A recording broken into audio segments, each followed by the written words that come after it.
And we are back. Now, this is just going to be a short review video today. For those of you who didn't know, I am away this weekend, so I'm not actually playing Champs this weekend. So what I did instead was I played 5 games of Division Rivals with a team, and this is going to be my player reviews on all of the FUT birthday cards, SBCs, and whatever that we used in that team. And that team is on screen for you now. Now, for those of you that haven't watched this week's pack opening, please go to the previous video on this channel and check it out, because essentially all the players on your screen right now are all the players that we packed. It was so much the Serie episode for the pack opening that I just figured, sod it, let's just build a full Serie team with all of the Serie FUT birthday cards and SBCs that are available in objectives right now. And I have to say, this team was so much fun. So much fun. We played 5 games. We played 5 games. We won all 5 games. And we only conceded 1 goal. That is how good this team is. That is how much fun this team is. And I would thoroughly recommend every single one of these cards, with the possible exception of this guy, this Pessina. He's not really worth anything on the market anyway. So, again, I think we got the 5-star skill version. I tend to prefer 5-star weak foot players just in general, especially when it comes to the defense. You'll notice that we went for the 5-star weak foot mailer over the 5-star skill mailer. We did end up packing both in the pack opening. I would say, yeah, this Pessina is probably the only card that disappointed me. I tried to play him as a box-to-box mid. He didn't really do the job, but he has an incredible set of stats for a cam, so it'll be interesting to see how he played there. But in terms of the team as a whole, really, really enjoyed it.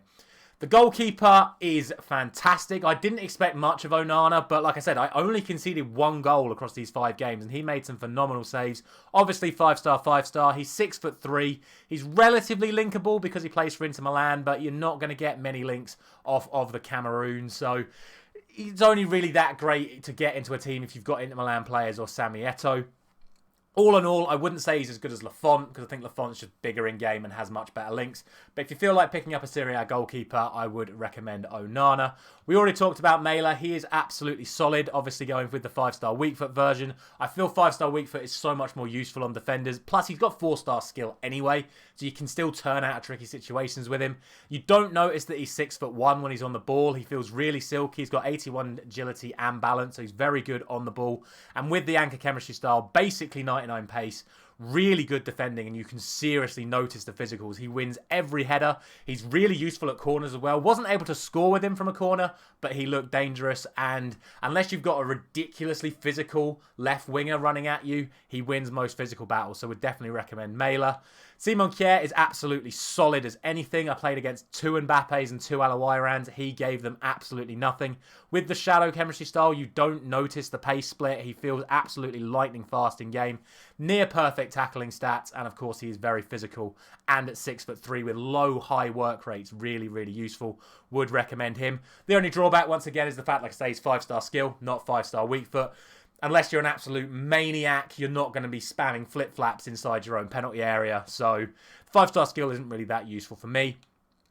Sandro felt good without feeling amazing. I think the fact that he can't be lengthy is a slight issue. I went for a shadow on him because, again, he's got a bit of a pace split and he can't be lengthy. So at times, I did notice that he wasn't quite keeping up with some players. It does happen with non-lengthy left backs and right backs. And of course, again, he's 5-star skill, not 5-star weak foot. Useful going forward to have the 5-star skill on a fullback, but I'd say, given how expensive this card is and given the other left-back options available in this game, I wouldn't thoroughly recommend him. But if you need a Serie A left-back, he's obviously Brazilian and Juventus, so very good links. I would say, if you're interested, then do him. If you're just doing him for the sake of doing him, I'd say probably avoid. Rabiot is good without being insane. I would say if he's still available to you, just do the loan. You're not going to play 100 games on him. I said about this during the pack opening video. He's definitely not worth the 83, 86 to complete the full card. But for an 84 rated squad, the 100 game loan or the 99 game loan is well worth it. And then we move on to the front 4. And oh my God, what can I say about this front 4? Firstly, do these 3 SBCs. Do Kvaratskhelia, do Pedro, do Gonzalez. They are all absolutely insane. El Shaarawy at only 50k is an absolute bargain in my opinion. His stats in game don't really reflect it. I was playing him out wide. The reason for this is essentially all 4 of these guys can be explosive, But I think explosive players should only be used in the middle. I've said that in previous videos, pack openings and reviews. Explosive players have to play down the middle. So because I play wide formations, I play 4-2-3-1 or I play 4-3-3, the second variation. What I did was I put a marksman on Kvaratskhelia and a hawk on El Shaarawy to make them controlled, meaning they can be more useful in the wide areas. Whereas Pedro and Gonzalez, they have to be explosive whatever you give them. So the way I went was with El Shaarawy on the right, using the 5-star skill, cutting inside, looking for those outside foot shot trait. And then, of course, Kvaratskhelia with the 5-star weak foot on a marksman, and you really noticed his marksman in game. You'll see 3 goals and 2 assists from him. He feels fantastic. The fact that he's 6 foot and has got some good strength around him, 90 strength on the marksman, you can really feel it in game. It takes a really physical fullback to cause this Kvaratskhelia card problems. And he's really quick and in and around the box with that 5-star weak foot. He is absolutely lethal.